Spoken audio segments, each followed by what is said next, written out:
If you're trying to buy a home in Hamilton, there's one critical mistake that I'm seeing a lot of buyers make. This is the truth that most buyers don't hear. Everyone is starting to feel that now or never pressure when it comes to buying a home. So much so that they're rushing into things and buying something that isn't right for them. So if this sounds like you, I want you to slow down for a second because there's one rule that could save you thousands of dollars, and if you neglect it, could cost you. It could be the difference between finding that perfect starter home or regretting your choices for the next several years. My name is Steve Lopresti. I'm a real estate agent in Hamilton, and I work with a lot of first-time home buyers. So if you have any questions at all, you can always reach out to me. My contact info is up on the screen. Let's get into it. So before I tell you what the one rule is, it's a good idea to get grounded in Hamilton's market first, just so we get the lay of the land and we know what we're walking into. The Hamilton market in 2025 isn't on fire, and as a buyer, that's a good thing for you. For the first time in years, buyers actually have room to breathe. You're not writing offers in the car on your way to the next showing. Now you have plenty of options. So here's what the stats were saying for April of 2025.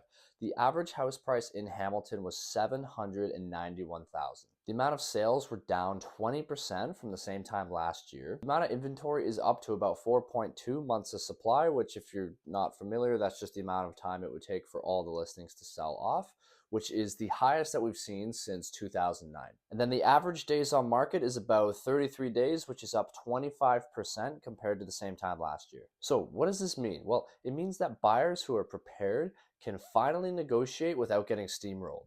But, and this is a big but, just because the market has slowed down and there's more breathing room for buyers doesn't mean that you are incapable of making mistakes. A slower market makes it easier to buy, but it also makes it easier to buy the wrong thing if you're not careful. And that's exactly where this one rule comes in. Most buyers think that success in the housing market comes down to a couple things like location, price, locking in a great rate, and don't get me wrong, those things are important. However, they're not what usually sinks first-time buyers. The real damage happens when people rush the process of buying a house. They feel the pressure to get into the market before it's too late, and then they end up rushing into something that might look good on paper but doesn't actually fit their day-to-day reality. So that's where the biggest mistakes get made, not because they paid too much, not because they picked the wrong street, but because they failed to plan beyond their next 12 months. This is how it usually goes when a buyer neglects this rule. They stay up late scrolling on the MLS all night looking for properties. They find a place that looks perfect. It's got the big windows, the modern style, nice backyard, and then it's love at first sight. By Saturday, they're touring the property, they're attending open houses, and by Sunday, they're thinking about writing it off. They get caught up in this frenzy, and then they forget to run the numbers, map out their commute. They forget to ask themselves if the house makes sense in 5 years, and the market feels like it's building fast. Maybe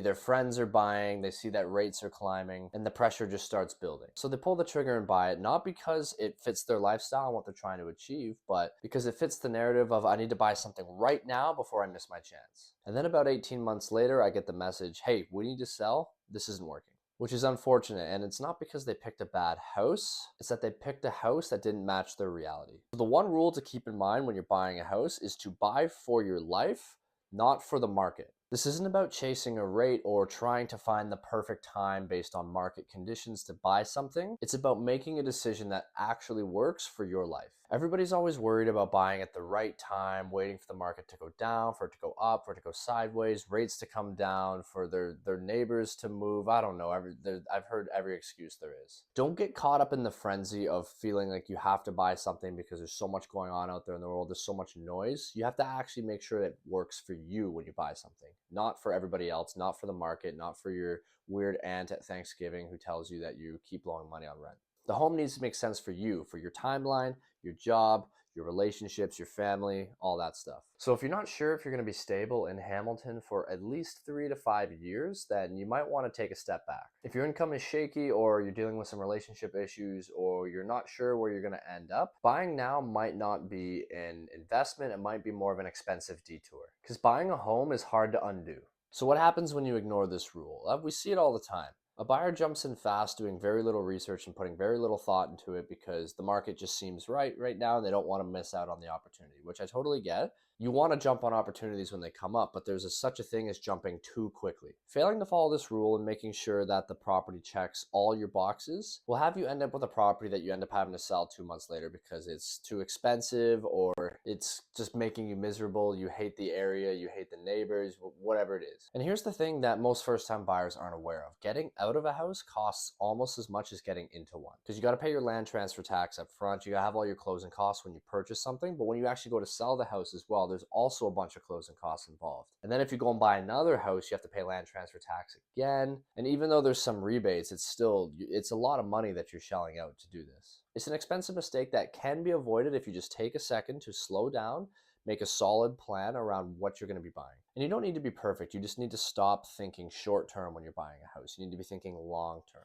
So if you want to follow this rule when you're buying a house, this is the filter that I use with every first-time home buyer that I work with. So the first thing when you're looking at a house is, can you see yourself living here for at least the next 5 years? If you're already picturing your next move or your exit strategy before you've even moved in, that's a red flag. Real estate rewards patience. Now, that being said, if you're thinking about where you want to be after those 5 years are up, or 5, 10, 15 years out, that's one thing. But when you're buying the house, you're already thinking very short term about when you're going to be selling it, you want to be careful with that. So the next thing to ask yourself is your income stable? Can you handle a mortgage? Are you salaried, self-employed? Are you starting a business? Regardless of where your money comes from, you want to make sure that you have enough money to comfortably make those monthly expenses and to have a cash buffer for all the other fun stuff that life is going to inevitably throw at you. Also keep in mind there's a lot of other expenses that come with owning a house. You have to pay utilities, you have to pay property taxes. You want to make sure that you're not living paycheck to paycheck every month.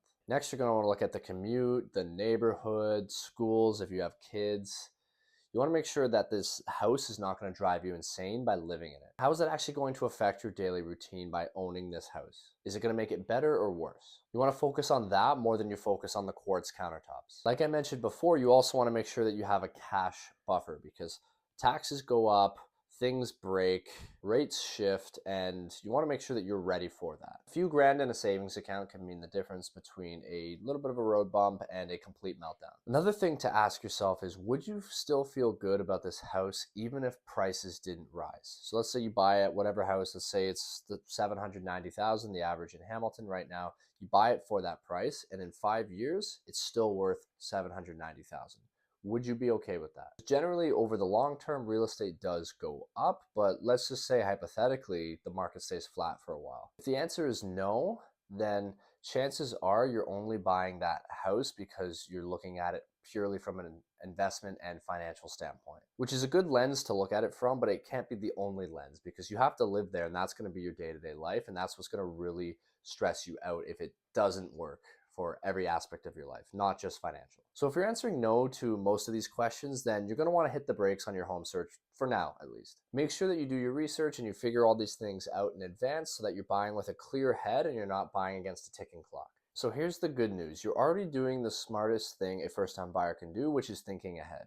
The fact that you're here watching this video means that you're doing your research and you're getting some clarity before you write an offer. And really, it's not about finding the perfect house. It's about making a decision that you still feel great about 5 years from now. And you want to be as cool and level-headed as possible throughout this entire process so that you can make those decisions that make sense for all aspects of your life. And don't let the headlines and the FOMO drive you into making a decision that's not right for you. Now, you don't need to rush, but you also don't need to sit in limbo. And the best part is you don't have to figure it out alone. I'm here to help you out. So if you want, you can reach out to me and book a free buyer strategy call. We'll sit down and we'll create a custom game plan for you so that you can figure out which house you want, on which time frame, which location, at which price point, and you can make sure that you buy something that makes sense for you and that you're not going to regret 5, 10, 15 years down the line. Or if you're a little earlier in your research process, you can also download my free first-time homebuyer survival guide. It's down in the description there.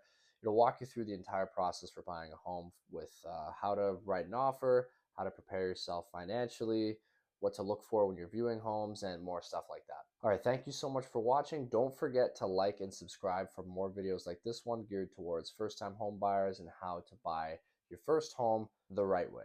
Thank you so much for watching. I'll see you in the next one.